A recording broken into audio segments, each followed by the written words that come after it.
We all change when you think about it. We're all different people all through our lives. And that's okay. That's good. As long as you keep moving. As long as you remember all the people that you used to be.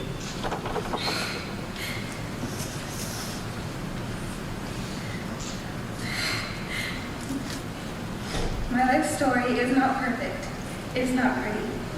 It's messy and dark in places, and I'm still figuring out who I am and what God's plan is for me. But I know I'm not who I used to be.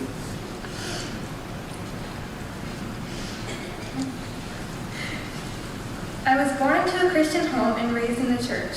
I had always just assumed that I was a Christian because my parents were Christians, and I went to church every Sunday and went to Bible studies and did all the right things that Christians are supposed to do.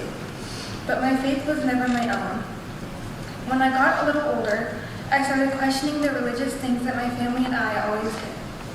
And I couldn't see any reason to do all the good things that all the Christians were doing.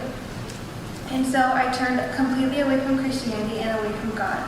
I started looking for meaning and purpose in my life in other places. I felt pretty empty and tried to fill that with relationships with other people or with doing things that made me feel happy, but nothing ever satisfied the gnawing hunger that I had for something more, something better. But in my sinful stubbornness, I never even thought of turning to God. And so the emptiness turned to despair.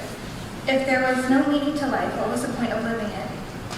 At this point, I started going to a church in Reno called Living Stones. At first, I liked it because it was more modern and fun than any of the other churches that my family and I had gone to in the past. I started attending the youth group because it seemed like it would be fun. However, slowly but surely, God softened my hard heart to hear his beautiful gospel, the good news I had heard my entire life but had never really thought about, the message of Jesus Christ's death and resurrection, taking all of the sins that everyone has and ever will commit, and reconciling us to God if we only believe. It was like an epiphany. I looked at the world with new eyes, finally seeing everything for the way it really was. Suddenly, I was struck by how beautiful our lives truly are, and I wanted to know more, so much more, about everything, now that I had found the truth. And I guess after that, I became a Christian. It didn't happen at any one time that I can pinpoint.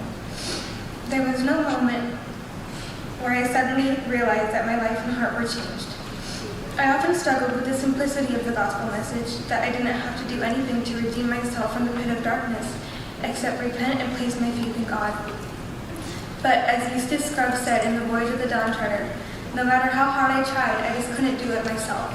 Then he came towards me. It sort of hurt, but it was a good pain. The next big change in my life was moving to California, the summer before junior year. I was passionately against it, but God used that change to get me out of the darkness and into his marvelous light. I started going to a new church where I had people to keep me accountable, people I could trust to help me walk in the path of righteousness. Then I started coming to Cornerstone. That was the biggest change in my life. The majority of my class has been going to Cornerstone for most of their lives. I'm sorry. Or at least much longer than I have. But I have loved every moment of the brief time. Thank you. Okay, that I have been a part of this family. I have learned so much and have had some of the best times of my life with these wonderful people. I want to thank my parents for always keeping me focused and for caring about me even when I made it hard. Thank you to my grandparents and the rest of my family for always being there for me and loving me unconditionally. Thank you to Mr. Ettinger for teaching me the most important things and showing me the wonder of God. Thank you to my fantastic, amazing, hilarious, brilliant class. You are my family and my best friends. I have loved the short time that I have been able to be a part of your lives. A quote from Winnie the Pooh: If there ever is a tomorrow when we're not together, there is something you must always remember. You are braver than you believe, stronger than you seem, and smarter than you think. But the most important thing is, even if we're apart, I'll always be with you. Thank you for everything. So this has been my story so far. I don't want to leave this wonderful time of my life, but I know that God has even greater things in store. As one of my favorite movies says, all stories, even the ones we love, must eventually come to an end. And when they do, it's only an opportunity for another story to be